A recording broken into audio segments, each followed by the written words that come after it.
All right, so today we're diving into something pretty intense and honestly a little complicated. Yeah, definitely a bit of a complex one. It's Clementine Breen's story. Mhm. She identifies as transgender, goes through some medical interventions, things like top surgery, which, just to clarify, is where they remove breast tissue, Right. and then she ends up detransitioning. Yeah, that's the journey we're going to unpack. Right. Exactly. And we're pulling this all from excerpts of this YouTube video.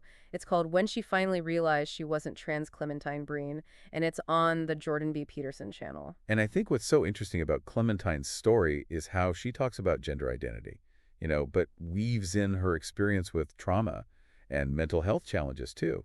It's like a reminder that these things, they're not always separate. They're all connected. Yeah, Absolutely. And that's what we're going to unpack today. right. See how they're all tied together.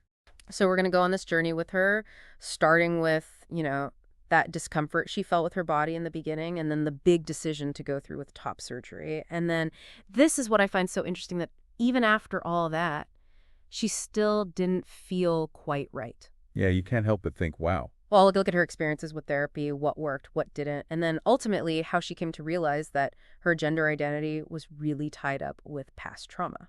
really fascinating stuff. It's really nuanced. Yeah, it is. So much to unpack. So much. Let's start at the very beginning with those early stages of her transition when she's first starting to explore all of this. Okay, so in the video, Clementine talks about how she was uncomfortable with her upper body. Right. And that discomfort ultimately led her to have top surgery. Makes sense. At that time, it was a really significant step for her. She thought it would bring her relief, like aligning her physical appearance with how she felt inside. Yeah, like everything would finally click into place. Exactly. But here's the thing, and this is what I find so striking. Hmm.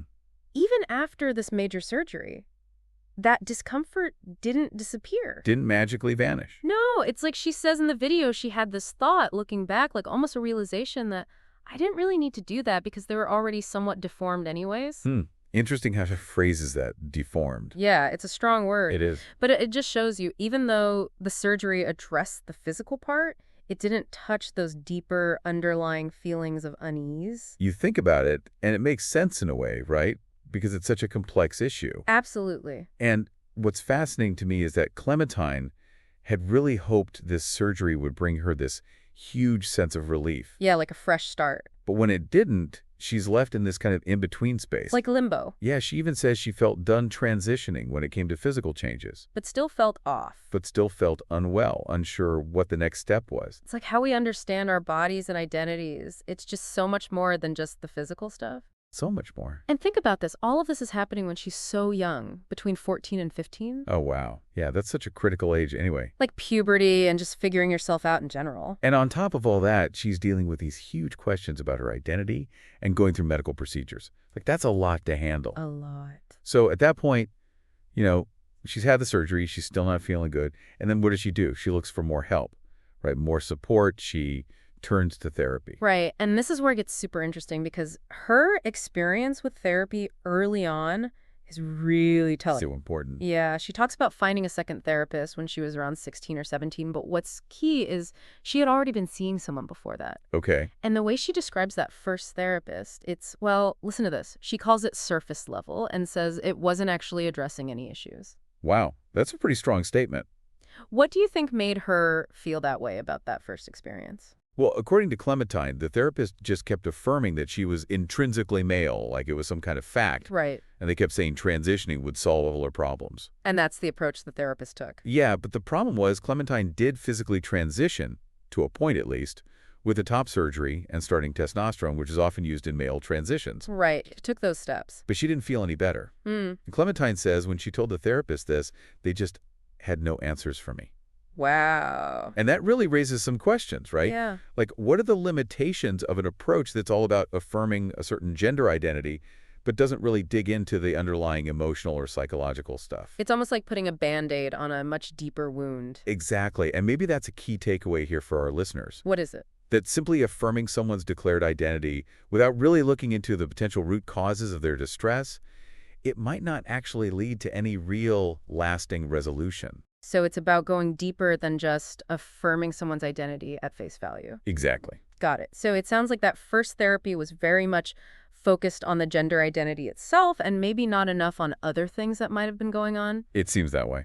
And now this is where things get really crucial, okay? pay attention because the turning point in Clementine's story, it seems to happen when she starts connecting her feelings to something else past trauma.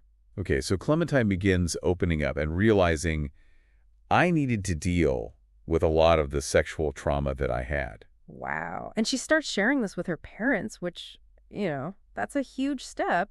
Absolutely. And their reaction is really interesting. They're very, very concerned and very distressed, which is understandable, right? I mean, what parent wouldn't be? Yeah, okay. But here's the thing. Their immediate response, it's not what you might expect. Okay. They start questioning the whole gender therapy thing.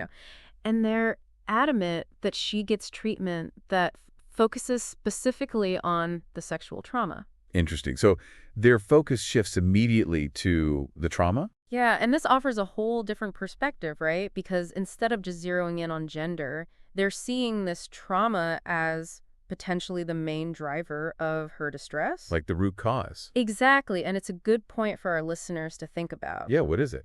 Well, sometimes those important adults in a young person's life, like parents, teachers, mentors, Right. they can sometimes pick up on patterns or connections that the person themselves might not be seeing yet. Yeah, sometimes you need that outside perspective. Absolutely. And in Clementine's case, her parents, they felt like that trauma, that was the missing piece of the puzzle. And that's what needed to be addressed. And what's really important is that they support her in finding a new therapist who specializes in this. Yeah, trauma specialist. So that brings us to her second experience with therapy. Right. And this one, wow, it's totally different. In what way? Well, first, the approach is different. Okay. And ultimately, the impact it has on her is just night and day. Interesting. So what stands out to you as the main differences between this new therapist and the first one? I'd say the most striking difference, and something I really want our listeners to understand, is that they barely talked about gender. Really? Yeah, Clementine says they barely spoke about my gender, maybe mentioning it just once. Wow, so different from that first So therapy. it's different, right?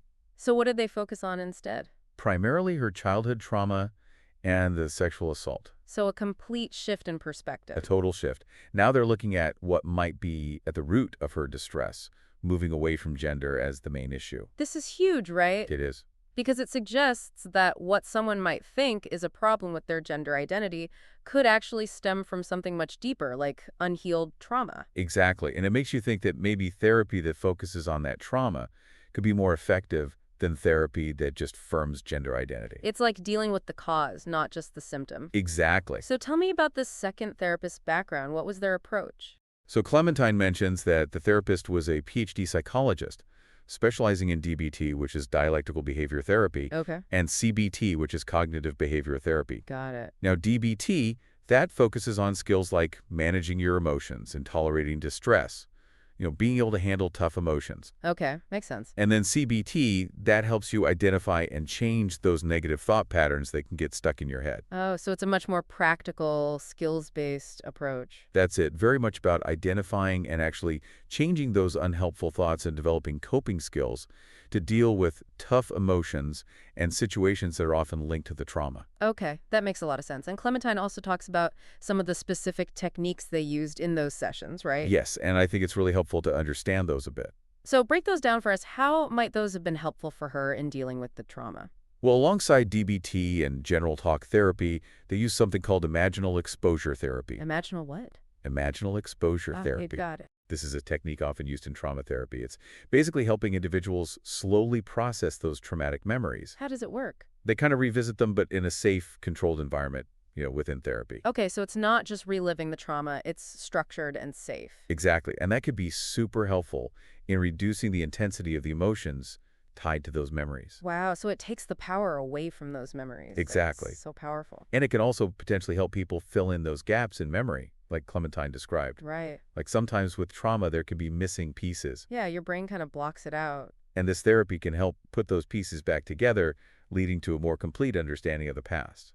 So by focusing on the trauma, Clementine starts to have some really important realizations. Huge breakthroughs. What were some of those key moments for her during therapy? What really clicked? Well, one of the most important things Clementine realized, and this is a big one, is that she'd been attributing a lot of self-hatred to femaleness. Oh, wow. She realized that she was projecting her own traumatic experiences onto what it meant to be female. So instead of seeing the trauma as the source of the problem, she was seeing femaleness as the problem. In a way, yeah, she was seeing femaleness as the cause of your suffering. to use her words. Wow. And this is such a crucial point for our listeners, right? Absolutely. Because it shows how our past experiences can really color how we see even basic things about ourselves, like gender. So true. It might not actually be that she inherently felt uncomfortable with her biological sex, Right. but rather this deep-seated association that came from the trauma. Yeah, it's not about her gender. It's about the trauma and how it made her feel. And, Exactly. it's almost like she internalized the trauma. And it was Totally. coming out as this discomfort and rejection of her own femaleness. Makes sense. It wasn't really about her gender identity being wrong, but more like a defense mechanism. Yeah, or like misplacing the blame for her pain. That's a great way to Yeah. put it. And thankfully, the therapy helps her shift her focus. That's amazing. It really is. So instead of being consumed by this idea of gender identity and mental health struggles, she starts to think about what she wants her life to look like on her own terms. Yeah, independent of all those labels and struggles. And part of that is figuring out what she's passionate about, what her goals are. Finding those things that bring her joy and a sense of purpose outside of all the difficult stuff. Exactly. She mentions theater and literature specifically. Oh, And nice. those became her driving force. They gave her motivation for education, her future. So she's finding herself, her true self. Exactly. And it sounds like this shift in focus from being stuck in that identity-based distress to actively going after meaningful goals and dealing with the trauma head on. It really changed everything for her. So incredibly. In terms of her well-being, how did all this impact those mental health symptoms she was struggling with? Okay, so Clementine says that her depression and anxiety really resolved pretty quickly with this new therapy that was all about addressing the trauma. That's incredible, so much faster than you might expect. And it's important to remember that she had been on antipsychotics and antidepressants Oh, wow, yeah. while also taking testosterone starting at age 15. So a lot of medication. A lot. And what's interesting is that she actually stopped taking those psychiatric meds around the time she started with this second therapist, the one who focused on trauma. Okay. And then later on, she even stopped the testosterone. Wow, that's a huge change. It is, and I think her perspective on why her depression and anxiety got better is really important for our listeners to hear. Yeah, it definitely challenges some assumptions, right? Absolutely. So what was her take on it? She's pretty clear about it, actually. Tell me. She believes that the main reason her depression and anxiety went away wasn't just stopping the hormones. It was the therapy itself. Yes, the therapy that tackled the underlying trauma, that's what made the real difference. That's so powerful. It is, and it really makes you think twice about those simple cause and effect explanations when it comes to these complicated issues. Yeah, Like, mental health is so multifaceted. it is. And Clementine's story really highlights how powerful targeted therapy can be, especially when it addresses those deeper issues that might be tied to identity and past experiences. So we have Clementine processing her trauma, her mental health getting so much better, and she's building a life based on what she genuinely loves. Yeah, she's finding her way. So where does the decision to detransition fit into all of this healing and self-discovery? Clementine explains that the realization that detransition was the right path for her didn't come right away. Okay. It came after she had built this more stable, fulfilling life for herself, a life that wasn't centered around her gender identity anymore. So she was focusing on other things. Exactly. And importantly, it came well after she had started to heal from that past trauma through that effective therapy. So it wasn't like she suddenly decided to reject her trans identity. I felt like she had made a mistake by transitioning. Not at all. Okay. It was more like she gradually realized that presenting as male didn't feel right anymore Okay. or authentic to who she was, especially after all that work she had done to deal with the trauma. It wasn't a step back, Right. but more like a step forward Exactly. towards a truer version of herself. Yes. And she says that after all that inner work, all that healing, there was simply no reason to keep presenting as male. That's such a powerful statement. And I think it really shows our listeners that detransitioning wasn't her admitting she had messed up or anything like that. Right. It was more like her stepping into a more authentic version of herself